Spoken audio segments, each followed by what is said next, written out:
जे मुझे प्रत्येक जगार कही मो भौणी तार सब क्षेत्र में पहुँची।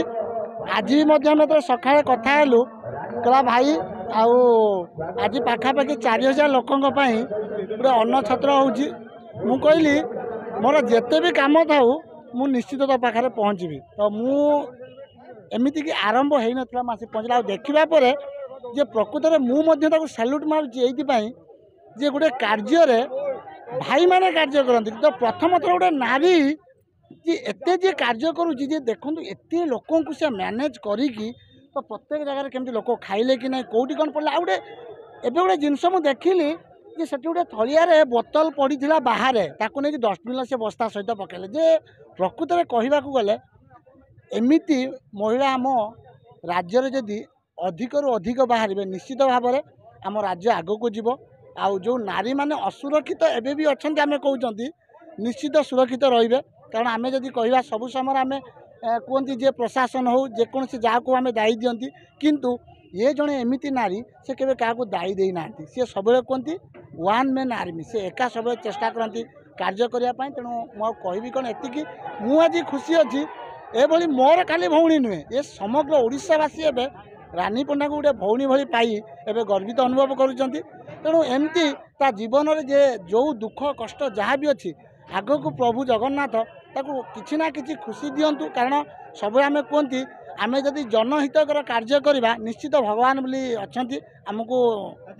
बाबू गोटे कथा उठुची किछि दिन पूर्वर गोटे एमती गोटे बद उठी रानी पंडा को खंडगिरी मना किंतु आजिका डेट रे से ना से बद ना रे वर्तमान खंडगिरी यात्रा चलुची। खंडगिरी यात्रा चलू ना एटा समग्र ओडिशा रे यात्रा चली ये समग्र ओडिशा रे आज बोध हुए मु देखुली यूट्यूब रे एमती कौन सी न्यूज ना जे रानी पंडा ना न्यूज ना बोली आ समस्ते गोटे स्वर एमती मनीष ही समग्र ओडिशा रे जन्म होगा दरकार। तेणु प्रथमतः से कही सारे रानी पंडा को जिते भी धन्यवाद देले कम पड़ज। कारण मुझे कहे सबकि आम छाड़ी आम आम कर्तव्य आमर जो जो अच्छी धर मुझे निर्देशक मो मन शांति मुझे पछरे ये रोचे गोटे भौणी पछरे सब गोटे जब गोटे भाईर हाथ थाए। तेणु मुझेमतिका रही प्रत्येक क्षेत्र भी बुझाए से सब समय मो सहित कथा हुए। तेणु एमती भी गोटे जिनस देखी आप समस्ते सोशल मीडिया रे जे काली आखि एमतिका फुली जे जे बहुत गोटे मनीष से क्षेत्र में गोटे यात्रा करने असंभव किंतु से यात्रा संघर्ष कर यात्रा सारी आज 4000 लोकों खाद्य आयोजन करजे ये स्थान में उपस्थित रही समस्त खुशी दौरान। तेणु या बड़ खुशी ना। तेणु समग्र ओडिशावासी एवं जानी सारे या परवर्ती नाटक रही जे ओडिशार मुख्यमंत्री रानी पंडा मुख्यमंत्री बोध हुए मु भावुची आम राज्य को एमती रानी पंडा नहेले भी तांको भली जड़े मुख्यमंत्री आवश्यक। कारण जदि जड़े मुख्यमंत्री कार्य जनहितकर कार्य करवा लोक मान पाखरे पहुँचवा। तेणु रानी पंडा जदि मुख्यमंत्री न होई लोक मान पाखरे पहुँची पारुचंती ताले मुख्यमंत्री ठारू भी आम कहवा अत्युक्त हम ना। तेणु निश्चित भाव में आम कहवा आगामी दिन में रानी पंडा मुख्यमंत्री नहेले आम आम हृदय मुख्यमंत्री कही सब बसैवा दरकार।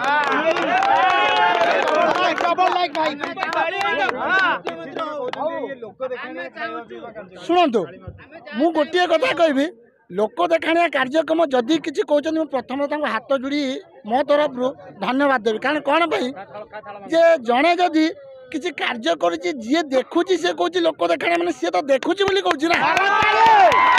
तेणु निहाती भाव में तो देखा दरकार जदि सी कहूँ मु कहबी सी जब हृदय यही जिनसा आसब आई सबुठ खुशी लगुच। देखो ये जो आम भाई भौणी मैंने अच्छा कई ये BMW लेकिन आसी ना समस्ते हृदय साइकेल धरी चलिक तो जदि से मुहर हस आसूची आउ कौन अच्छी आउ कि ना। तेणु शुणु मत बहुत देती जोटा कि गोटे स्नेह ममता मो हृदय को से किणी नहीं से सबुठ बड़ जिन निहाती भाव तो मुझे कहली तो कही सारे आउ कि कहबी गोटे किसी एमती भल पाइबा रही था।